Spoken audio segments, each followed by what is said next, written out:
இப்போது புதிய அறிமுகம் ஆச்சி ஹோட்டல் சாம்பார் 50 கிராம் ரூபாய் 20 மட்டுமே. லட்சக்கணக்கான குடும்பங்கள், கோடிக்கணக்கான கனவுகள். தமிழ்நாடு அரசு ஒவ்வொரு குடும்பத்திடமும் கேட்கின்றது, உங்க கனவை சொல்லுங்க. வளர்ந்து வரும் அதிநவீன காலகட்டத்தில் சமூக வலைதளங்கள் அனைத்து தரப்பு மக்களாலும் பரவலாக பயன்படுத்தப்பட்டு வருகின்றன. அதே சமயம் குழந்தைகள், சிறுவர்கள், மாணவர்கள் உள்ளிட்ட குறைந்த வயதினரும் அதிக அளவில் இவற்றை பயன்படுத்தி வருகின்றனர்.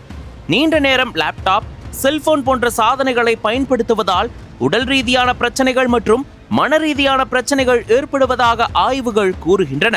மேலும் சமூக வலைதளங்களில் வரும் தகவல்கள், வீடியோக்கள் மற்றும் புகைப்படங்கள் சிறுவர்களை எளிதில் பாதிக்கும் வகையில் இருப்பதால் சைபர் குற்றங்கள், ஆன்லைன் துன்புறுத்தல், போலி செய்திகளால் ஏற்படும் தவறான முடிவுகள், போதைப் பொருள், தவறான நடத்தை ஊக்குவிப்பு போன்ற பல்வேறு குற்ற சம்பவங்கள் நிகழ்வது அதிகரித்துள்ளன.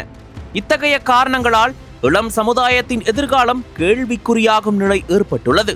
இந்நிலையை மாற்றும் வகையில் ஆந்திர பிரதேச அரசு ஒரு முக்கியமான முயற்சியை மேற்கொள்ள திட்டமிட்டுள்ளது. 16 வயதுக்குட்பட்ட சிறுவர்கள் சமூக வலைதளங்களை பயன்படுத்துவதற்கு கடுமையான கட்டுப்பாடுகள் அல்லது தடை விதிப்பது குறித்து பேச்சுவார்த்தைகள் நடைபெற்று வருகின்றன. இது குறித்து ஆந்திர அமைச்சரும் தகவல் தொழில்நுட்பம், மனிதவள மேம்பாட்டுத்துறை அமைச்சருமான நாரா லோகேஷ் சுவிட்சர்லாந்தின் டாவோஸில் நடைபெற்ற உலக பொருளாதார மன்ற கூட்டத்தில் பங்கேற்ற போது தெரிவித்தார். அதையடுத்து தனியார் ஊடகத்திற்கு அளித்த பேட்டியில் குறிப்பிட்ட வயதுக்குட்பட்ட சிறுவர்களால் சமூக வலைதளங்களில் வரும் தகவல்களை முழுமையாக புரிந்து கொள்ள முடியாது. எனவே அவர்கள் எளிதில் ஆட்கொள்ளப்படுகின்றனர். இது அவர்களது எதிர்காலத்தை பாதிக்கிறது. அதனால் இது தொடர்பாக முறையான சட்டம் கொண்டு வருவது காலத்தின் தேவை.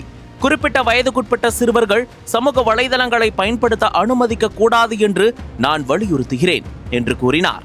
மேலும் ஆஸ்திரேலியாவின் சமீபத்திய சட்டத்தை ஆந்திரா ஆராய்ந்து வருவதாகவும் வலுவான சட்ட அமைப்பு தேவை என்றும் அவர் கூறியிருக்கிறார். இதன் மூலம் ஆந்திராவில் 16 வயதுக்குட்பட்ட சிறுவர்களுக்கு சமூக வலைதளங்கள் மீது முழு தடை அல்லது கடும் கட்டுப்பாடு விதிக்கப்படுமா என்பது குறித்த கேள்வி எழுந்துள்ளது. உலகில் ஆஸ்திரேலியா போன்ற சில நாடுகள் ஏற்கனவே இத்தகைய தடையை அமல்படுத்தியுள்ளன.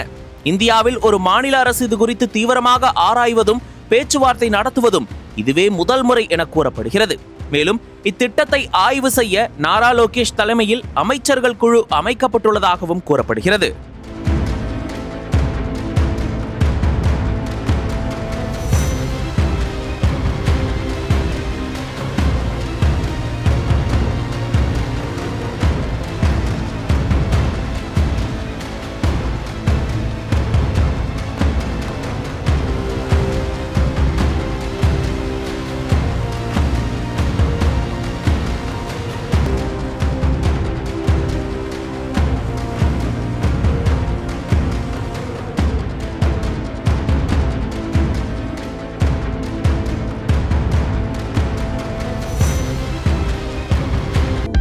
அனல் பறக்கும் செய்திகளை அப்டேட் செய்து கொள்ள நக்கீரன் களத்தை இப்பவே சப்ஸ்கிரைப் பண்ணுங்க.